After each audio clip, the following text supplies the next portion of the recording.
हमें सौगातें मोदी मिली, हमें सौगातें मोदी में सीट की समझे नहीं चाहिए, हमें सौगातें मोदी में शिक्षा दे दीजिए, हमें सौगातें मोदी में रोजगार दे दीजिए, हमें सौगातें मोदी के अंदर मोहब्बत दे दीजिए।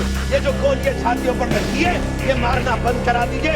हमें सौगातें मोदी में ये कानून देने का काम कर दीजिए। आप फैसला तय करेंगे कौन प्रैक्टिसिंग मुस्लिम है, ये कौन बताएगा कि आपकी क्या परिभाषा है प्रैक्टिसिंग मुस्लिम की। सारे मुसलमान 5 वक्त नमाज नहीं पढ़ते, सारे मुसलमान रोजा भी नहीं रखते, और उसका पैमाना क्या होगा कि वो मुसलमान है कि नहीं है। ये दूसरे धर्म के ट्रस्ट हैं, उनके अंदर क्या आप दूसरे धर्म के लोगों को शामिल करने की अनुमति देंगे? नहीं है। काशी विश्वनाथ ट्रस्ट है उत्तर प्रदेश के अंदर, उसका अध्यक्ष पदेन अध्यक्ष जिलाधिकारी होता है, लेकिन उसमें एक क्लॉज लिखा है कि अगर किसी समय कोई जिलाधिकारी मुसलमान होगा तो उससे नीचे का या उससे ऊपर का अधिकारी उसका पदेन चेयरमैन होगा।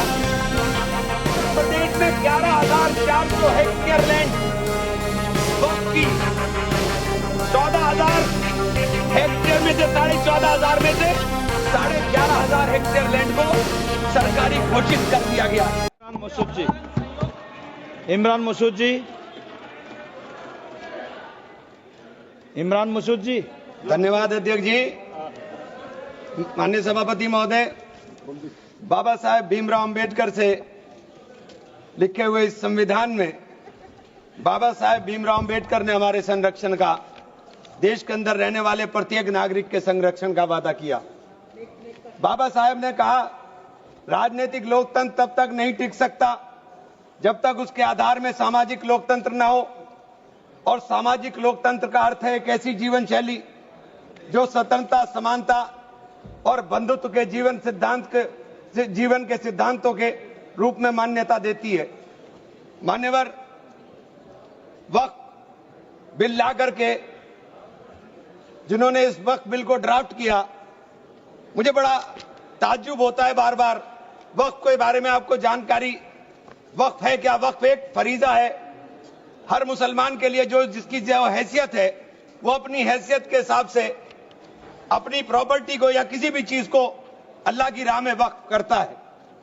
और इस वक्फ के जो ड्राफ्ट करने वाले लोग थे, जो उन्होंने बिल ड्राफ्ट किया था, उनमें मैक्सिमम लोग वो थे जिनको वक्फ के बारे में जानकारी नहीं थी। और मैं एक बात बहुत दावे के साथ कहता हूं कि 90% लोग ये नहीं बता पाएंगे मुसलमान के अलावा कि पाकी और नापाकी क्या होती है, तो आप वक्फ को क्या जानेंगे? ये जो बार बार कह रहे हैं कि मुस्लिम में सदस्य, गैर मुस्लिम सदस्य शामिल होने चाहिए, नहीं होने चाहिए, वक्फ को मुसलमान समझता है, जानता है, इसकी जो जरूरत है उसको पहचानता है, इसलिए इस बात को कहा जा रहा है। वरना सारा प्रबंधन जो वक्फ बोर्ड का है वो तो सरकारों के ही हाथ में है। लेकिन इसमें जो सबसे बड़ी बात है कि बार बार ये शोर मच रहा है, जेडीयू भी कहती है, टीडीपी भी कहती है, और सहयोगी दल भी कहते हैं कि हमने वक्फ बाय यूजर को खत्म कराने का काम कर दिया। माननीय अध्यक्ष जी, मैं इसकी धारा 3R1 को, जिसके अंदर वक्फ बाय यूजर था, उसको हटा दिया गया और क्या शामिल किया गया, मैं ये पढ़ करके बता रहा हूं। ये बिल है, इसके अंदर लिखा है, परंतु वक्फ संशोधन अधिनियम 2025 के प्रारंभ पर या उसके पूर्व उपयोगकर्ता द्वारा वक्फ के रूप में रजिस्ट्रीकृत संपत्तियों को उपयोगकर्ता द्वारा विद्यमान वक्फ इसके वक्फ संपत्ति के रूप में बना रहेगा, सिवाय, बस आगे आ गया काम, सिवाय संपत्ति पूर्णतः या भागतः विवादाग्रस्त है या कोई सरकारी संपत्ति है। माने सभापति महोदय, 2005-6 में विभिन्न राज्य के बोर्डों द्वारा सच्चर कमेटी के समक्ष ये कहा गया, दिल्ली में 316, राजस्थान में 60, कर्नाटक में 42, मध्य प्रदेश में 53, उत्तर प्रदेश में 60, उड़ीसा में 53 ऐसी प्रॉपर्टी हैं जिनके ऊपर सरकार के कब्जा किया हुआ है। इसके बाद जब ये लागू हो जाएगा तो इसके ऊपर से वक्फ का अधिकार खत्म हो जाएगा। दूसरी चीज मैं कहना चाह रहा था, जब आपने सिवाय संपूर्ण और और पूर्णतः लिखा और या भागतः लिखा, तो आपने पूरी तैयारी कर करके लिखा। उत्तर प्रदेश इसका सबसे बड़ा उदाहरण है। उत्तर प्रदेश में 11,400 हेक्टेयर लैंड वक्फ की, 14,000 हेक्टेयर में से 14,500 में से 11,500 हेक्टेयर लैंड को सरकारी घोषित कर दिया गया है। 78% लैंड को सरकारी बता दिया गया है। और सरकारी लैंड कौन सी है? उसमें इमामबाड़ा है, उसमें प्राचीन मस्जिदें हैं, उसमें 500-500 साल के पुराने कब्रिस्तान हैं, उसमें ईदगाहें हैं, गांव-गांव के अंदर बनी हुई मसाजिद हैं। और आप कह रहे हैं कि आपने वक्फ बाय यूजर खत्म करा दिया। ये इतना बड़ा हथियार दे दिया कि आप जाइए लड़ते रहिए।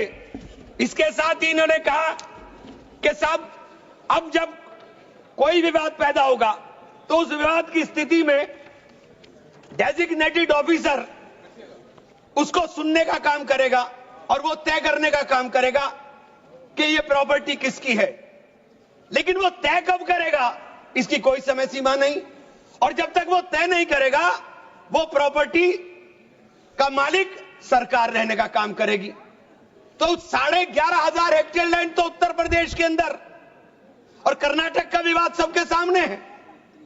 बड़ा शोर मचा था कर्नाटक में, मैं गया कर्नाटक के अंदर क्या मान्यवर 1,12,000 एकड़ लैंड वक्फ बोर्ड की थी, वक्फ की थी, जिसके अंदर से 71,000 एकड़ लैंड का अलॉटमेंट सरकार ने कर दिया, और 19,000 और 20,000 के बीच में वहां के जो दरगाहों के या मुतवल्ली थे उन्होंने अपने परिवारों में बांट लिया। तो ये जो हंगामा बचा, 1999 में एक आदेश आ गया वक्फ ऑलवेज वक्फ, तो ये पुराना आदेश नल एंड वाइड हो गया। सरकारें भाजपा की भी रही, कांग्रेस की भी रही, दोनों सरकारों ने नोटिस इश्यू किए। मैं उन नोटिस की कॉपी भी लेकर आया था। दोनों सरकारों ने नोटिस इश्यू किए, लेकिन जेपीसी ने हंगामा उतरा तो सब हमारे चेयरमैन साहब भी हवाई जहाज लेकर के गए, लेकिन खोदा पहाड़ निकली चुईया, वहां कुछ मिला ही नहीं, वहां कुछ नहीं मिला। इसी तरह से कहना चाहता हूं कि ये जो विवाद वाली स्थिति में आपने डेजिग्नेटेड ऑफिसर का प्रावधान किया, लेकिन उसके सामने ये नहीं लिखा कि ये कब तक तय करेगा। और आप बार बार कहते हैं कि साहब ये जो इसका संरचना होगी, इसकी 22 मेंबर वक्फ काउंसिल में होंगे, उसके अंदर 22 मेंबर में 10 मेंबर मुसलमान होंगे, सही है, 2 महिलाएं होंगी, सही है, लेकिन 12 मेंबर उसके अंदर नॉन मुस्लिम हो जाएंगे। वक्फ बोर्ड के अंदर पूरा का पूरा बहुमत गैर मुस्लिम भाइयों का हो जाएगा। मुझे इससे मतलब नहीं, क्योंकि मैंने अभी कहा कि भाई आप दूसरे जो ट्रस्ट हैं या जो दूसरे धर्म के ट्रस्ट हैं उनके अंदर क्या आप दूसरे धर्म के लोगों को शामिल करने की अनुमति देंगे? नहीं है। काशी विश्वनाथ ट्रस्ट है उत्तर प्रदेश के अंदर, उसका अध्यक्ष पदेन अध्यक्ष जिलाधिकारी होता है, लेकिन उसमें एक क्लॉज लिखा है कि अगर किसी समय कोई जिलाधिकारी मुसलमान होगा तो उससे नीचे का या उससे ऊपर का अधिकारी उसका पदेन चेयरमैन होगा। आप मुसलमान के ऊपर यह शर्त लागू करते हैं, आप मुसलमान के ऊपर यह शर्त लागू करते हैं कि इसके ऊपर लिमिटेशन एक्ट, विधेयक के खंड 40A की धारा 107 जो वक्फ संपत्तियों की समय सीमा को अधीन करता था, लिमिटेशन एक्ट लागू करता था, आपने हटा करके 108 और 41 में 108 और 108 एक हटा दिया। 1995 का जो वक्फ अधिनियम है उसकी प्रायज्यता पर रोक लगा दी थी, जिसका अर्थ है कानूनी दावों के समय पाबंदी के बिना आगे बढ़ाया जा सकता है। अब आपने रास्ता खोल दिया वक्फ प्रॉपर्टीज के ऊपर मुकदमों के लिए। जो वक्फ प्रॉपर्टी पर कब्जा बैठ करे हुए लोग हैं, अब वो कब्जा धारक जाकर के एडवर्स पोजेशन का दावा कर सकता है और मालिकाना हक हासिल करने की बात कर सकता है। आपने जो अपराध करने वाले लोग हैं, जो कब्जा करने वाले लोग हैं, वो पहले गैर जमानती हुआ करता था, आपने उसे जमानती कर दिया, आपने उसे अधिकार दे दिया कि तुम कुछ भी करो, तुम्हें जमानत कराने की जरूरत नहीं है। तो आपने तो पूरा का पूरा खुला मैदान उसके सामने खड़ा कर दिया। आपने बार बार कहा कि हम लोग मुसलमानों के हक की बात कर रहे हैं। आप मुझे एक ट्रस्ट बता दीजिए, कोई दूसरा, कोई एक संस्था बता दीजिए जिसके अंदर जो धार्मिक के नाम पर हो और उसके अंदर लिमिटेशन एक्ट ना हो। हमारे ऊपर से हटा रहे हैं, हमारे ऊपर से हटा रहे हैं, बाकी सबको छूट मिलेगी। और ये छूट भी टेम्परेरी है, क्योंकि आपके कानून के जरिए नजर सब समुदाय के जो जमीनें हैं, जो ट्रस्टों के पास पैसा है, उसके ऊपर लगी हुई है। हमारी जमीन, ये बार बार वामसी पोर्टल का जिक्र हो रहा था। वामसी पोर्टल में प्रॉपर्टी है 4,90,000 से एकदम मंत्री जी ने, माननीय मंत्री जी ने कहा 7 लाख कुछ चली गई। तो ये प्रॉपर्टी कोई वक्त नहीं की गई किसी ने। ये जो वामसी पोर्टल के ऊपर दर्ज हुई संपत्ति, कब्रिस्तान के अंदर वसूगा, एक प्रॉपर्टी वसूगा, एक प्रॉपर्टी मस्जिद, एक प्रॉपर्टी में कब्र, एक ही प्रॉपर्टी की 3-3, 4-4 बना दी। और आपने बता दिया कि वामसी पोर्टल ने, और 10 साल माने मंत्री जी, 10 साल का बहुत समय होता है। जो काम आप 10 साल में पूरी संपत्तियों का रजिस्ट्रेशन नहीं कर सके, मान्यवर प्लीज सब प्लीज आप मान्य नहीं, वामसी पोर्टल पर आपने बार बार 10 साल में काम नहीं कर सके। आप कह रहे हैं कि 6 महीने के अंदर सारी संपत्तियों का रजिस्ट्रेशन करा लेना, और सारी संपत्तियों का अगर रजिस्ट्रेशन नहीं होगा तो वो संपत्तियां वक्फ की नहीं बचेंगी। रजिस्ट्रेशन कौन करेगा? रजिस्ट्रेशन आपके अधिकारी करेंगे। जब 10 साल में नहीं कर सके तो 6 महीने में कैसे करेंगे? और ये पूरी तरीके से संविधान विरोधी कानून है। अनुच्छेद 14, अनुच्छेद 16, अनुच्छेद 26 और अनुच्छेद 25 का सीधे ओवरलैपिंग करने का काम करता है। आपसे अनुरोध है कि माननीय 2 मिनट का समय और दे दें।